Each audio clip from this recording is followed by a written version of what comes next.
Bienvenidos a un viaje más allá de los límites de lo conocido. Una historia donde la realidad y la imaginación se fusionan en un calendoscopio de transformación. Aquí, la energía universal toma forma, el destino se escribe con luz, y el alma del viajero despierta en medio de un desafío cósmico. Descubre el nacimiento de un ser destinado a equilibrar la esencia de la existencia, enfrentando fuerzas ocultas y revelando la verdad tras el velo de la conciencia. Esta es una historia de despertar, poder y el eterno viaje hacia la luz interior. El despertar de la conciencia. Ten cuidado de la ira, del miedo, de la agresividad. Ellos son el lado oscuro. Una vez que entras en el sendero oscuro, él dominará tu destino para siempre.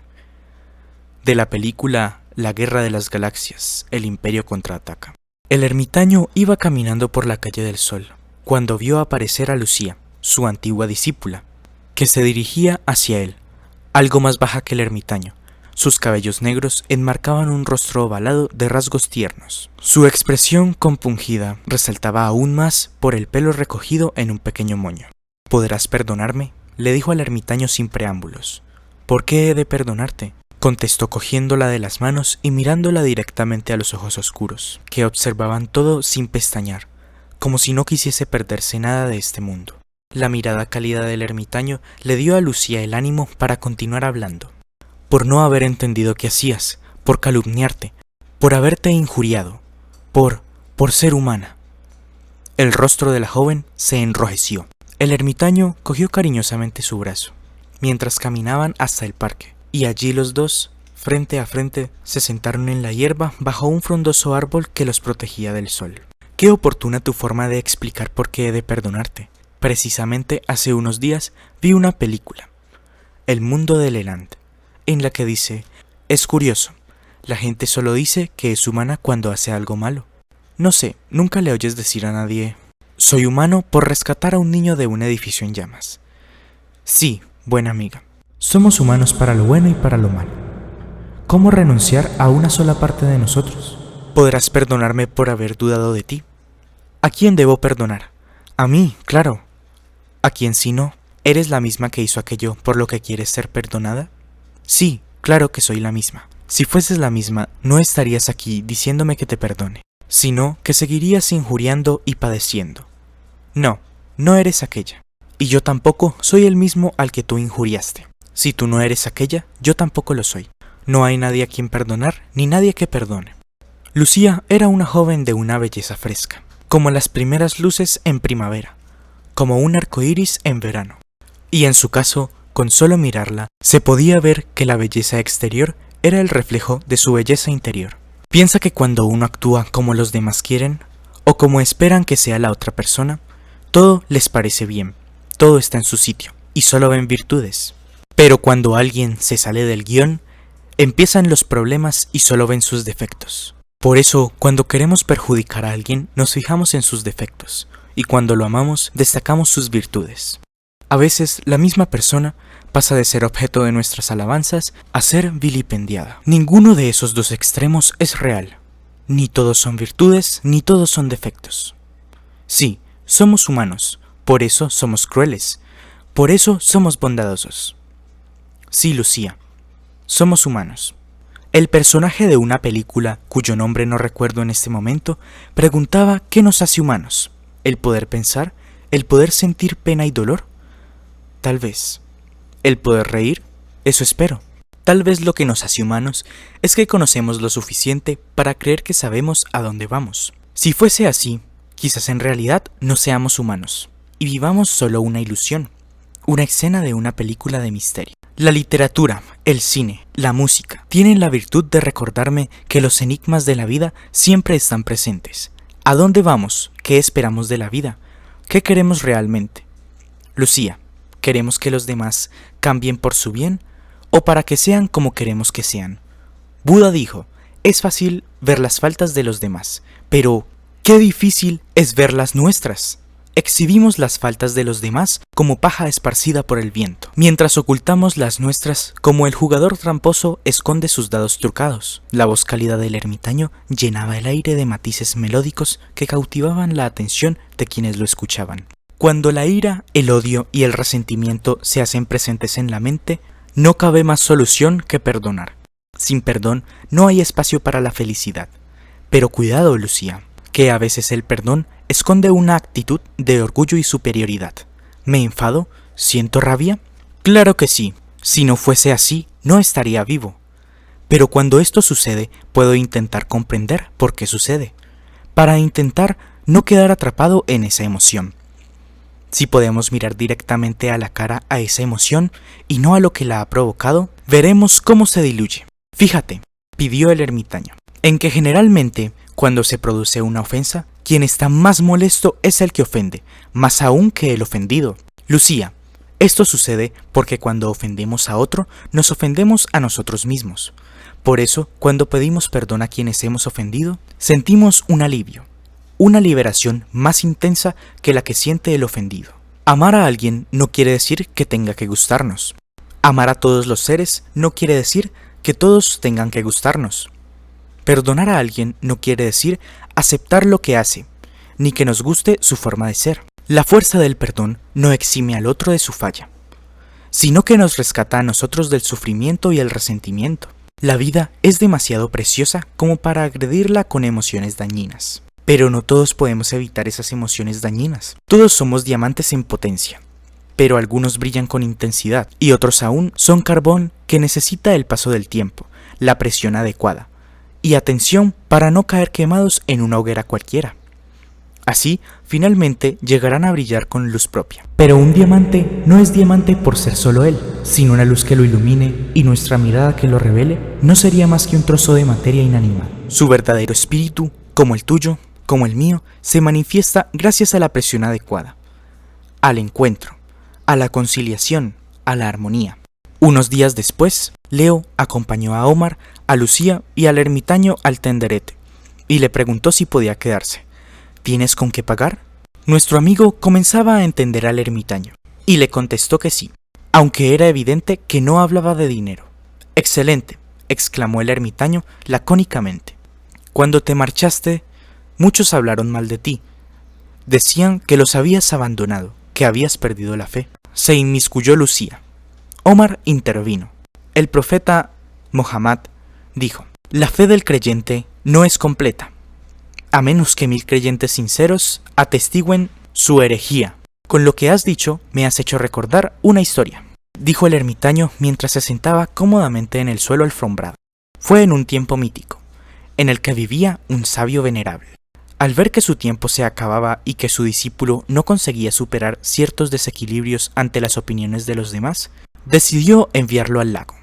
Le dijo que echase pan para que acudiesen los peces, y que se dedicase a expresarles los mayores elogios. Luego, si no le contestaban, debía decirles los peores insultos que se le cruzaran por la cabeza. Cuando regresó de tan extraño cometido, el maestro le preguntó: «¿Qué dijeron los peces ante tus alabanzas?». «Nada, maestro». «Entonces los insultaste, ¿no?». «Sí, así lo hice, maestro». «¿Y qué hicieron ellos?». «Tampoco hicieron nada, maestro». «Amigos», concluyó el ermitaño, «recordad esta lección: ante los halagos y los insultos debéis mantener la misma postura, la imperturbabilidad». «Eso no es fácil», dijo Lucía. «Vosotros debéis hacer lo que tenéis que hacer», afirmó el ermitaño. «Dad lo que tengáis. Si tenéis pan, dais pan.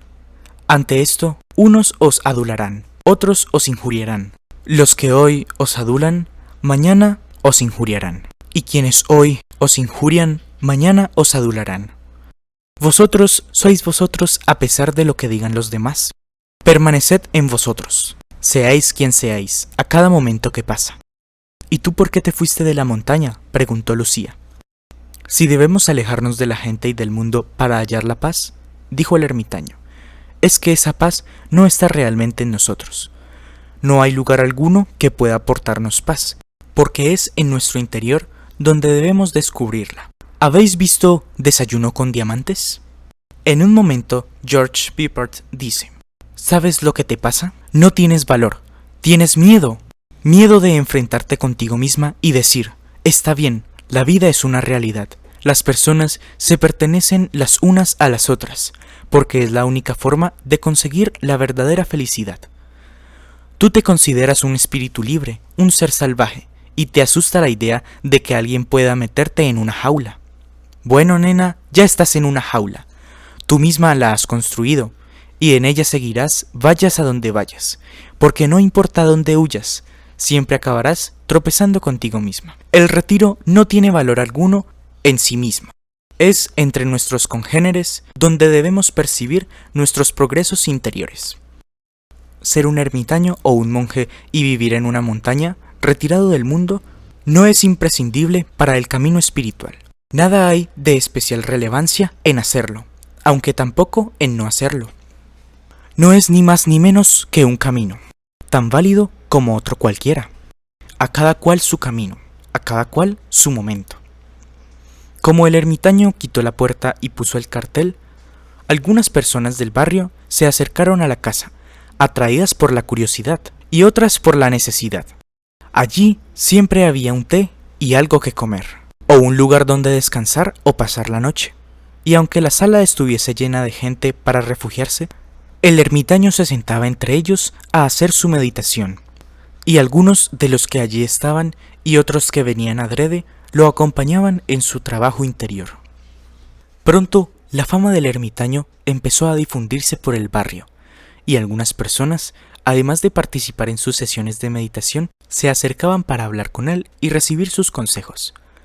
El ermitaño buscaba elevar su conciencia entre el bullicio y el contacto humano, y mientras Leo se fue dando cuenta de que sumergido en la agitación y rodeado de gente, había vivido solo, aislado entre la multitud sin rostro. En ese caos surge la oportunidad, le dijo el ermitaño. ¿Cuál?, quiso saber Leo. El silencio, contestó el ermitaño ante el asentimiento de Omar. ¿El silencio entre tanto ruido y caos? Es el primer indicio de un vasto mundo interior que pugna por asomarse a la conciencia. Los tres acompañaron al ermitaño por la ciudad y se sumergieron en el ruido del tráfico. Las bocinas, las sirenas y la actividad enfermiza producen continuos estímulos cerebrales en la gente. Pero el ermitaño cerraba los párpados y se relajaba respirando acompasada, lenta y profundamente. Se concentraba en todos los sonidos que oía, una sirena a lo lejos, continuos bocinazos, el roce de las llantas de los vehículos al circular por el asfalto, el canto de un pájaro, las voces de los transeúntes. De esta forma se hacía consciente de todo lo que sucedía y encontraba su paz interior en el ajetreo exterior.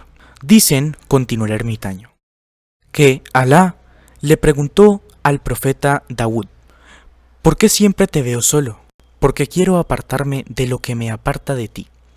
Y le contestó Alá, entonces busca buenos hermanos que te recuerden a mí. Ese es tu retiro. Tras una pausa de reflexión, el ermitaño siguió hablando.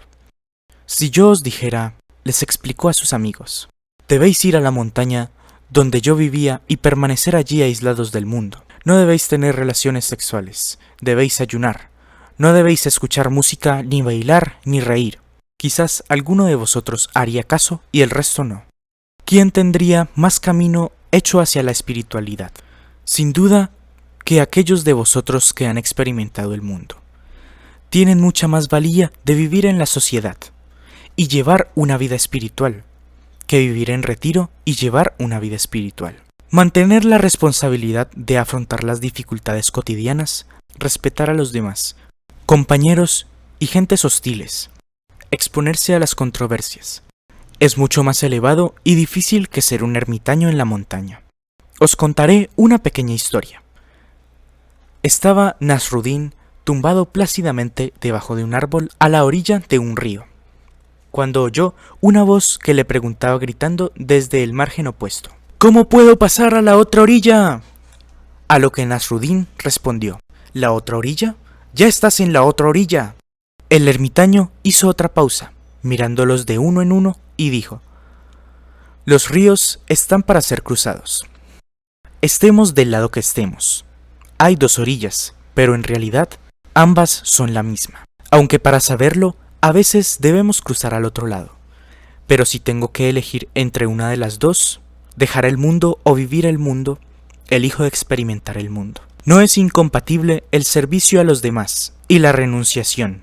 Si nos miramos solamente a nosotros mismos, sufriremos y no seremos capaces de entender lo que sucede. Pero si nuestra mirada se vuelve más amplia y en ella están integrados los otros, entendemos que no estamos separados y la mente encuentra su calma.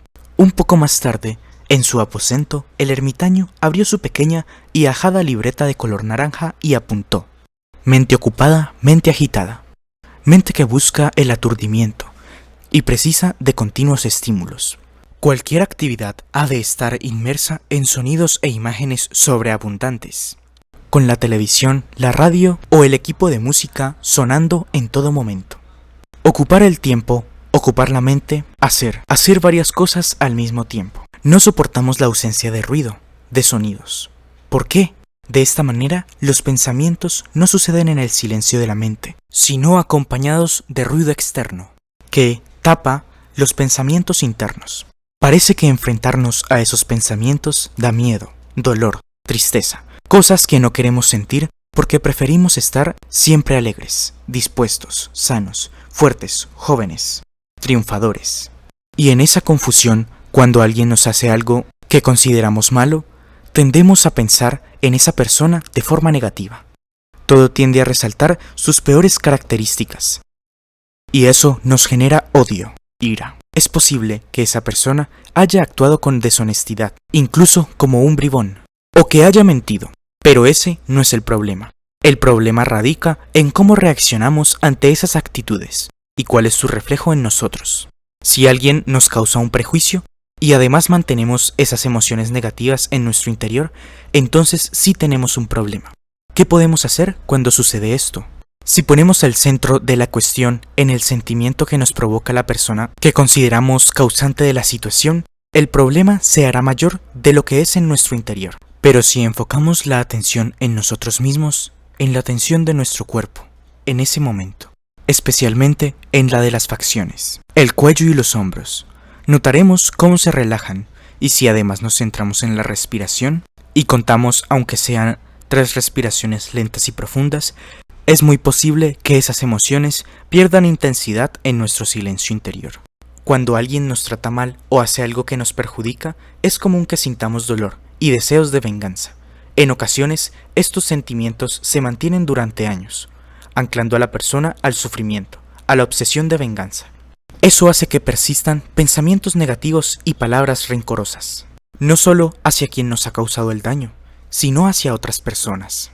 Pero si elevamos nuestro nivel de comprensión y de paciencia, la forma de ver a los demás se universaliza y comprendemos que lo que parece ser defectos muchas veces son la enseñanza inconsciente que tienen para ofrecernos, y las virtudes, una forma exterior efímera. Así, defectos y virtudes dejan de tener sentido en sí mismos y pasan a formar parte del camino que debemos recorrer. ¿Qué tan dispuesto estás a enfrentarte a tus propias sombras para descubrir la luz que siempre ha habitado en tu interior? Leo tu opinión en la caja de comentarios. Este video fue realizado en equipo con la Estación Ciónica Evolutiva.